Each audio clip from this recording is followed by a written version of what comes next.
Cub and Chub. Oh,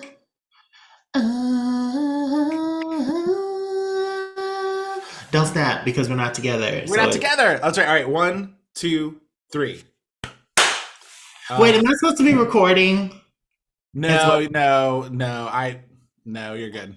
Is that a thing? Yeah, like it's too large of a file. It's a very large file. Yeah. And I'm not a size queen, but like it's a thing. You're getting the behind the scenes craft work here on Cub and Chub. The behind. Hey Tim. Hi, how are you? Doing okay. I'm rocking my floral. It's a little too cold for this look, but I'm hoping by noon we'll be in a different place in the 70s. Yeah, I'm finding that Atlanta is cold in the mornings and then like blazing hip hop and R&B. I was like mad at you during my visit, and it wasn't right. It wasn't. Girl, it's not okay. Apparently, I was holding it against you when we woke up, and I was rocking my shorts and tank, and we walked outside, and it was a cool 45. I don't know why you're mad at me. I had my hoodie. I was like, Tim promised me a hot Atlanta that would. No, did I promise you that? Oh, you certainly did not. But this is the canon in my head. This is the story I created, and you failed me. That's fine. So I am failed constantly by people in my head. There's nothing worse than watching like a cold shivering gay in summer clothes holding an iced coffee like in 45-degree weather. I was not ready. It was giving, your ancestors pretty much. It was. Yeah. It was. Maybe you don't belong here. I don't know. Hold that thought, because go back to your country. Hold that thought. I have some questions. You dirty bitch. How was your week? What they said to us for years here. Like insert all that bullshit. Yeah. How was your week? How you been? I've been gay. Yeah. Well, I won't say gay. I've been homosexual. I'm not necessarily like happy about it. Yeah. Yeah, it's the only thing I can be, and I've been just moving along and realizing that the real me is a Southern girl with her Levi's on and an open heart. Ooh, yeah. Amen. Yeah. Did you see my post? Is that what that's about? Okay. Did. So Michelle, love you, girl. Michelle, she got me together this weekend. She's like with you, like that Jessica Simpson song. She's like, I totally forgot about the song, and I read it, and I was like, I don't know what the song is. What is it? That's the thing. It's been so buried in my brain. I was like, what song is this? And I started playing it. I was like, oh, that song. Oh, I might be a Jessica Simpson stan. Yeah. I just feel like she didn't get her things appropriately. Maybe because her dad was such a skis, but like. Well, she also fell victim. She was like the earliest example of that like reality TV romance thing that like didn't work out. Yeah. And that totally overshadowed like some genuine talent. You know, like I mean, don't get me wrong, she's still doing her things. Like her high heels are working. Black women are really making waves with those heels in corporate America. They are some good sturdy heels. Yeah. So. Yeah. Well, but yeah, shout out to you, Jessica. Yeah, shout out to you. And hopefully you'll come on the show because we have you all thought that the original was Miley doing but before Miley it was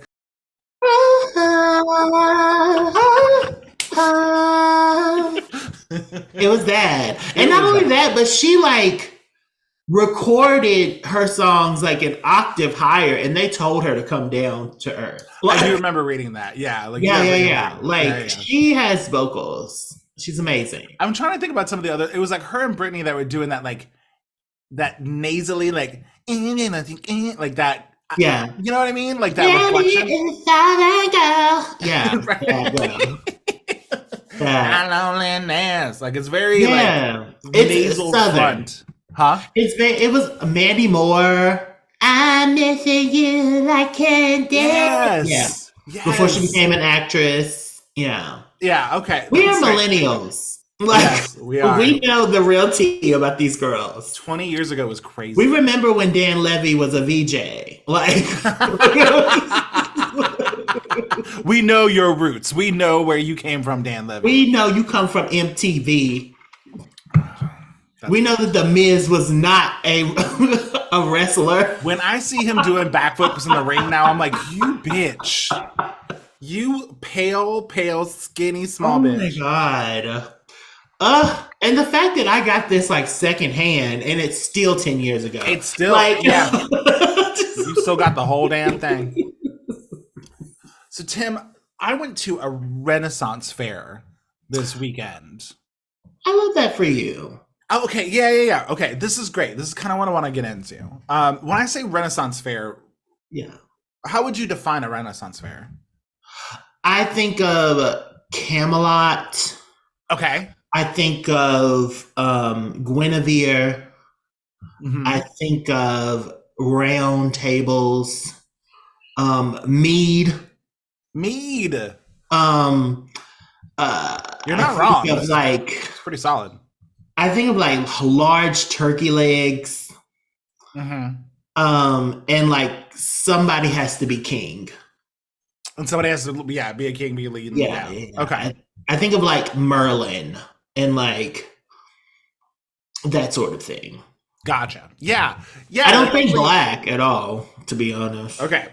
Let's get there. So a shout out to the Virginia Renaissance Fair this weekend. We had a great time. They're doing it for like 6 weekends. Al's going like every weekend. He's super excited.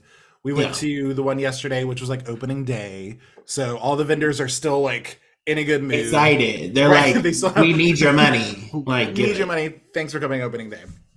And your definition isn't far off. Like the Renaissance Fair is generally like a gathering of people to do some kind of historical dramatization of some time period. Like Celtic. Usually the concept with the Renaissance Fair is that it's the English Renaissance time period. Mm-hmm. But Renfaires have really grown in like nerd culture to be many things. So, for example, this weekend, like the general theme of the fair was kind of this Renaissance English queen. Like the leader was a queen and not a king. And there's like a storyline you can follow through the day if you want to see them doing stuff. But it was also, this weekend was Celtic weekend. So like lots of people like me rocking a kilt, doing a little Scotsman thing. They'll do a Pirates weekend that is not Renaissance related, but people can come out and is it gay? So do they focus on booty?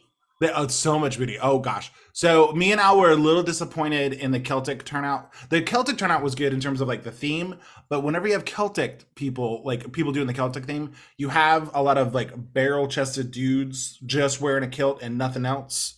Lots of burly, bearded like looks going on, which is kind of exciting if you're into Shout out to Andrew. Shout out to Andrew. Yeah. And there was only a handful of guys that were like rocking their chest out this weekend. It was a little chilly. Maybe it was too cold to like take the skin out. That's a sign. But also, they don't owe you that. It's fine. They don't owe us that. Straight men, you have the ability to have couth as well if you want that. That's true. You do not have to hoe yourself out to us at a Ren Fair. Yeah. But it's usually a bonus. But that's fine. There were a couple guys doing I mean, if you want to, gay bait us, that's fine too. There was again, side note, there was a fire eating, dancing female who was really awesome that we saw like in the opening show. She was like doing all this like kind of, it was very cute. It was one of those like, how I know I'm bi. I'm like, did she have purple hair? She did not, although she looked like she probably has had purple hair. You know what I mean? Like she just wasn't rocking it that day. So yeah, the Ren Fair. It's generally a lot of fun, and you get to dress up and. What type of food did they have? it's like you can read my mind. So everybody, we have not talked about this, but Tim is leading me to water, and I'm like, yes. So the food at Renfaires is kind of hit or miss. A lot of the time, it's generally like standard fare, like fried like French fries and nachos and a turkey leg, like Yeah. That's kind of why it's the fair part of the Ren. it's Like, the fair part of the Ren. yeah. So but the Virginia Renaissance Fair is pretty cool because they do have that stuff, but they also have like occasionally they'll have like a food truck theme weekend. So like they'll Mm, bring in like they had the last year they had like a vegan food truck that was really really good that me and Al liked, nice. doing like bagels and breakfast stuff. But the last couple years, my favorite spot has been a jerk chicken stand, and it Mm. is they do jerk chicken and curry chicken, and it is delicious. Red beans and Well, rice, cabbage. It's England so had good. their foot there too. So, So what me and Al can't help but notice is that the line at the jerk chicken stand is never very long, yeah, right? I get it. So why do you get that? Why do I say that and you go, yeah, Because that's not in theme. it's not in theme? Okay, so yeah, the Also, food. like the people who generally are in theme probably don't like much seasoning. So part of this is that, right? Part of it is like I think there's just a lot of white people that either A really don't know what jerk chicken is. Like they don't have it and they don't experience it. So it's like I don't know what that is. Um B, it is really the only vendor that is dominantly black in the Yeah. entire fair. There are different vendors and there is some diversity within there, but in terms of a predominantly black vendor, they are the only people that are doing that. Yeah. so Well, so predominantly, not too many black people are going to be there, so they probably are excited to see this jerk chicken so the line is never too busy because most people are like getting the pizzas and the turkey leg and or nachos or things that they're and familiar with. having the standard American diet, which is sad. Me and Al are rocking out to he got the curry chicken, I got the jerk chicken. It was so good. Mhm. And this is the second year in a row. I'm like, this is great, but also like at what point is this like a thing? Like are people avoiding it because they don't know the food or people avoiding it because they don't what is this black vendor serving that I don't know? Like I think they just don't want that fantasy today. Like, it might not be within yeah, like I wasn't thinking curry chicken with my Ren yeah, Fair yeah, experience, which is a fair assessment. Um, but there's that part of it. There's also the other part of it, like when you're walking in Ren Fairs, it is always pretty predominantly a white space, mhm, which means that the black attendees stand out even more. yeah, So it's like, oh, like I know that there were some people there. There was like this awesome black couple in like this pirate outfit yesterday. They were yeah, like, killing it. And then you see like the predominantly like group of like 4 or 5 white guys and like their one black friend who's in the group with yeah. them. So you see that, and I'm going, and this is where I get into things like when I go to Lisa's, oh, what's that? Oktoberfest thing. Oktoberfest, German themed, Yeah. right? when I Although go, Queen Charlotte was German, just Queen, saying. Queen Charlotte was part of a province, German. That's right. Yes, Um, Mecklenburg. Mhm. that's right. Season 3. Shout out to Charlotte, Mecklenburg County. Love y'all. We love that for you. Shout out to Bridgerton season 3 coming shortly. Mm. Oh, we can get back into our TV review series. That was all. That was all. Yes, we really need That to. would be fun. I'm very excited about like doing something. I don't know what we'll do, but we need to do something because I Yeah, listen to that. I listen to those two quite often. they're so good. We're fun Yeah, as we I talk don't know about really why the weird. girls aren't on us like white on Yeah, rice. he says as he talks about white spaces and inviting people of color there. But when we talk about these white spaces, I try to find like that balance of like how much does this event owe to trying to be inclusive and diverse when the thing they're doing is pretty white.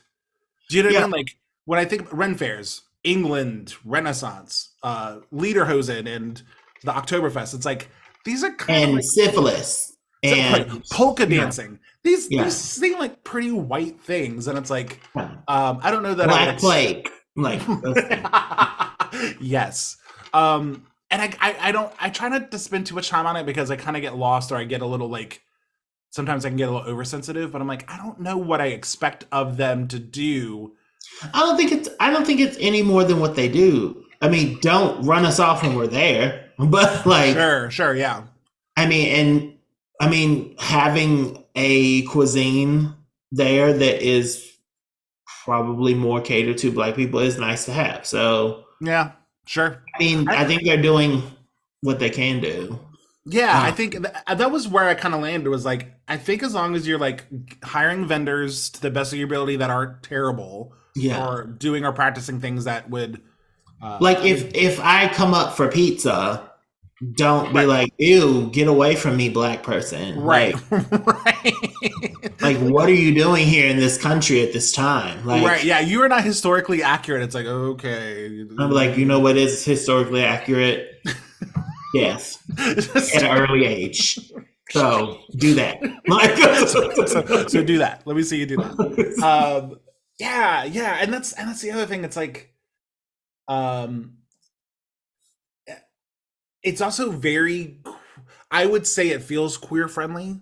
There's so many people like obviously on display who are queer coded and doing that piece of it. You also have vendors who will like have a little like rainbow flag, or like try to like signal in some way that they're a safe space. Like, hey, come over here, spend your game money here. And then there's also the e-commerce of it, which is like, everybody's friendly when you're spending money with them. You know, like me and Al, and you should be. Right.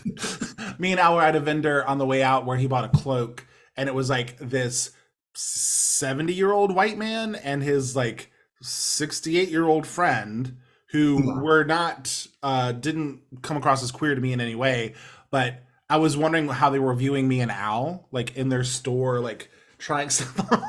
I was like, and it's like, at the end of the day, we spent a good amount. Girl, I was like, I don't know. They're selling cloaks. Yeah, I mean, they are in a Renfaires sale. They know the girls are out there. Al got this cloak. I put it on my TikTok, but on my Instagram. But I think I saw it. Yeah. Yeah, it's like the mesh. It's sheer. It looks like the invisibility cloak from Harry Potter. It's like the opposite invisibility. Right. Right. No. So I can see you in this fully. Like, I see your whole body. I see your whole body. Sorry. Like, I think feel closed. You feel closed, but I see you. Right. I don't think it's doing what you think it's doing. No. Or is it doing exactly what you think it's doing? It's yeah. Are you going to the Eagle tonight? Yeah. Yeah. It's doing that. Good job. Thank you. But yeah, so the Ren Fair, it's always like this like predominantly white space, but seems friendly enough. Mm-hmm. And it always kind of brings into that like diversity and inclusion, equity, like what are we doing? And I think okay, so this is the thing.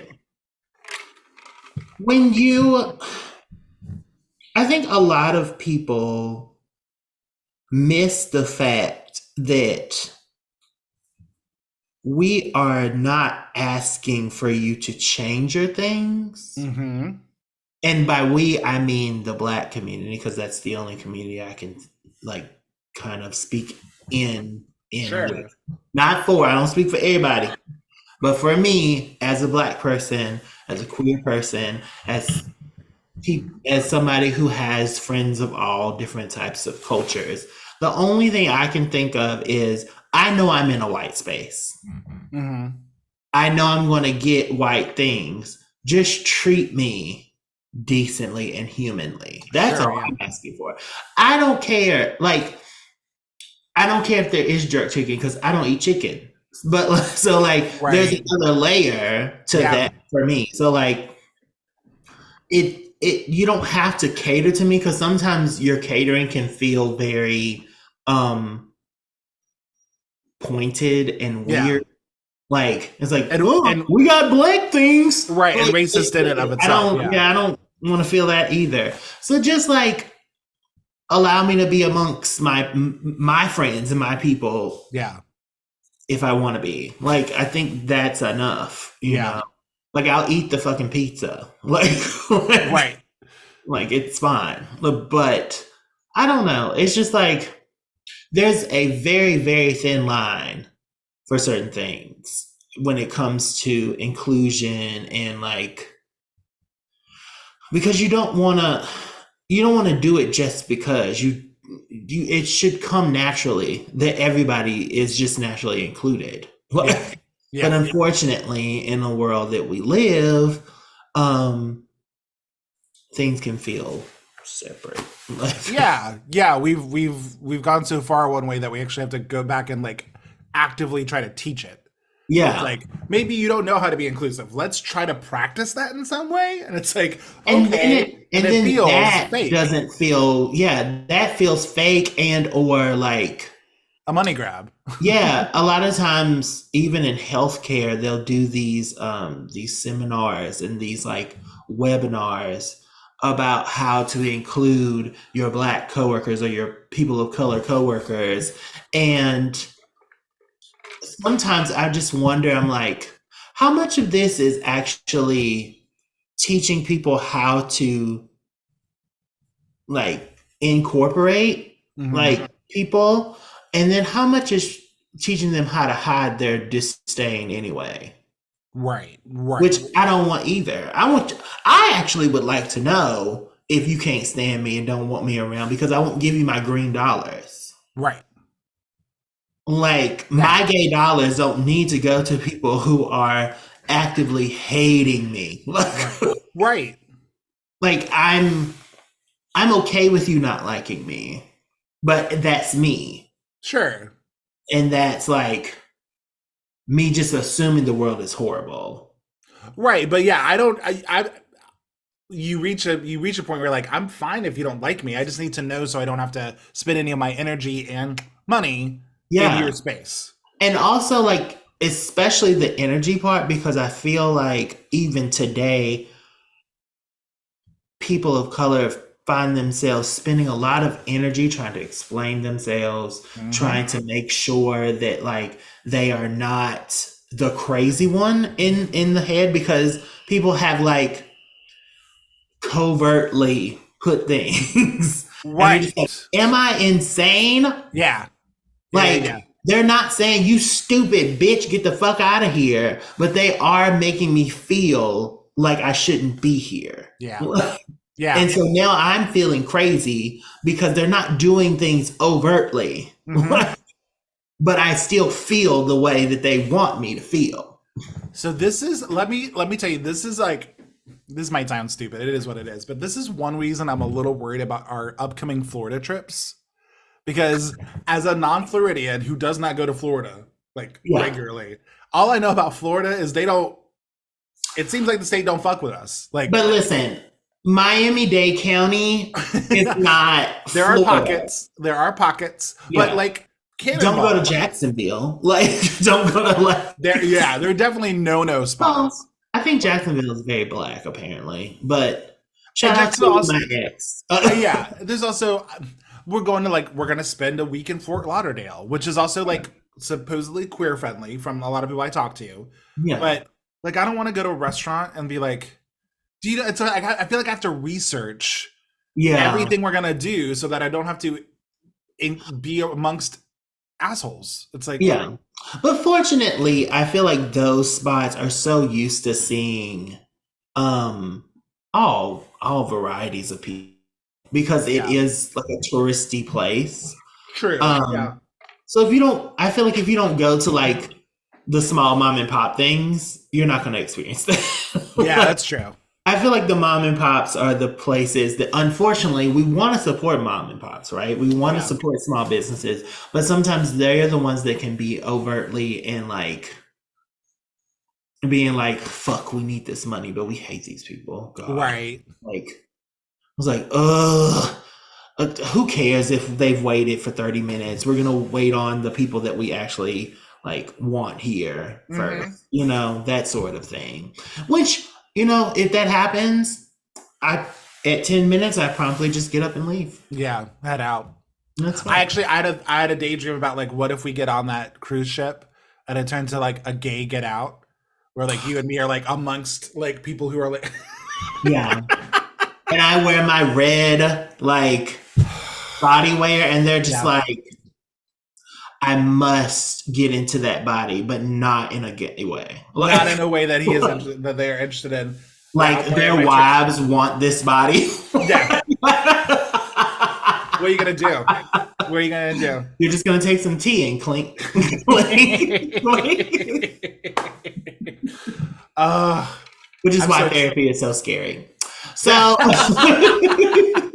that's right. Jordan Peele did more to make inhibit Black people going to therapy. Oh, Jordan.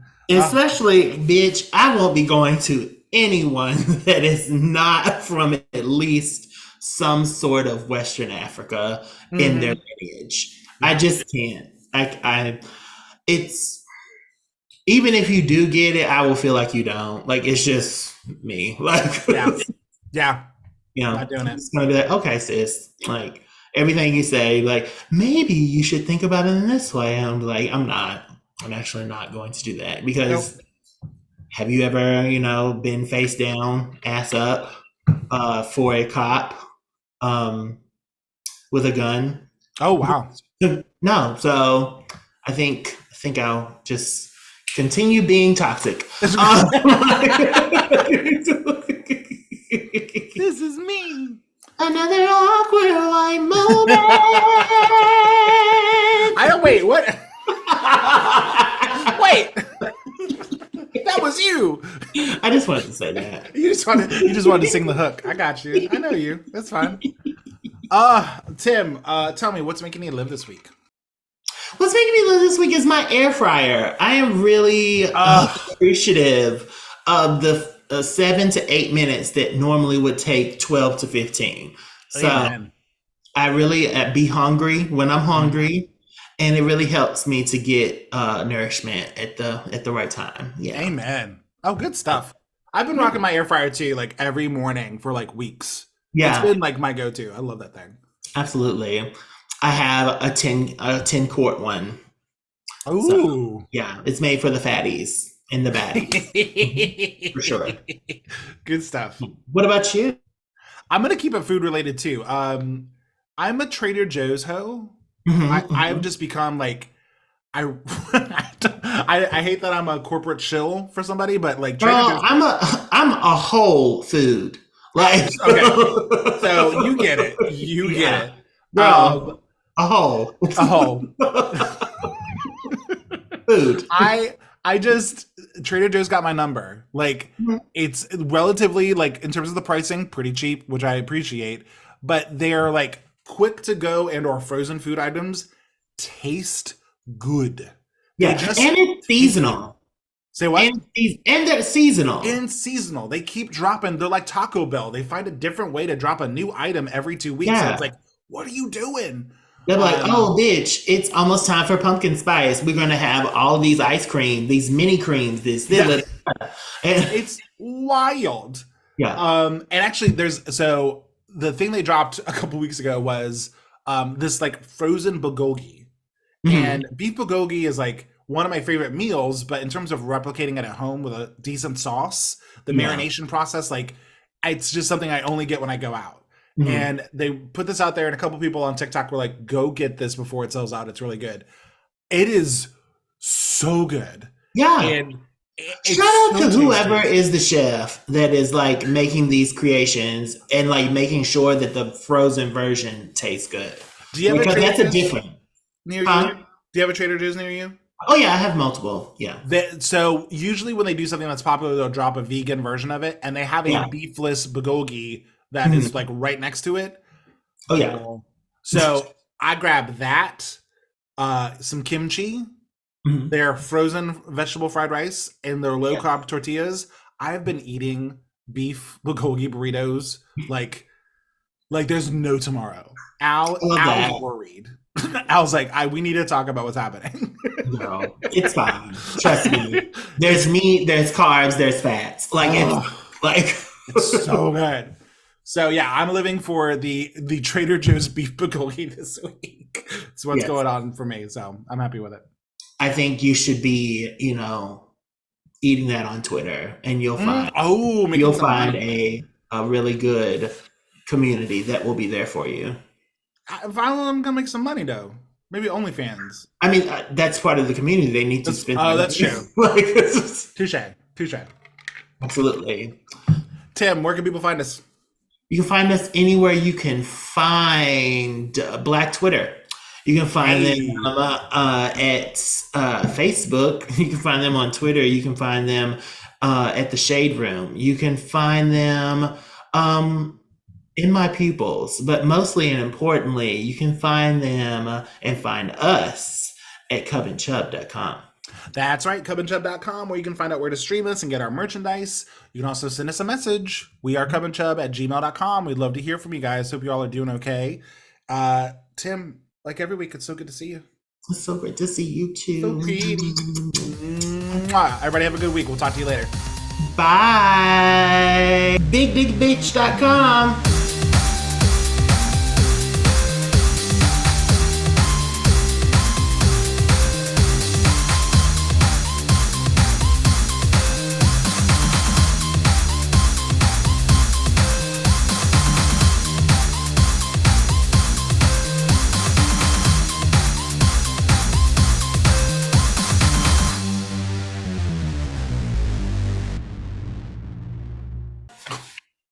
Wait, is that a real thing? It used to be, not so much. So T.S. Madison had used to do adult entertainment as the Big Bitch. Oh, got you. Yeah, I love her so much. Shout out to her. She's doing very, very, very great things. And she lives in Atlanta. I hope one day to meet her. Did you hear Bob Monet's QS Madison joke? Yeah, that fucking it was funny. It was I almost wrecked my car. But the truth is, Q could never. Oh no, could never. That's part of the funny. No. It's more like Q needs to stop. Q and no, stopped. Because she's not going to. But yeah. Also, shout out to Minty Varieties. I just followed her on Instagram, and also Stacey Lane Matthews added me on Instagram. I'm like, what the fuck? That's awesome. Yeah, Stacey Lane Matthews follows me on Instagram. That's so cute. I love that. Nice. I'm just gonna add this as a tag at the end of the show. Like we have this whole just make me sweat. That's right. Make me water. Make me lose my breath. Make me water. Water? Yeah. Oh, I don't know that one. You never heard that song? No. It was on TikTok for weeks. Okay. Make me sweat, make me hotter, make me lose my breath, make me water. Okay. Yeah. I'll have to go check that out. Thank you. Kyla.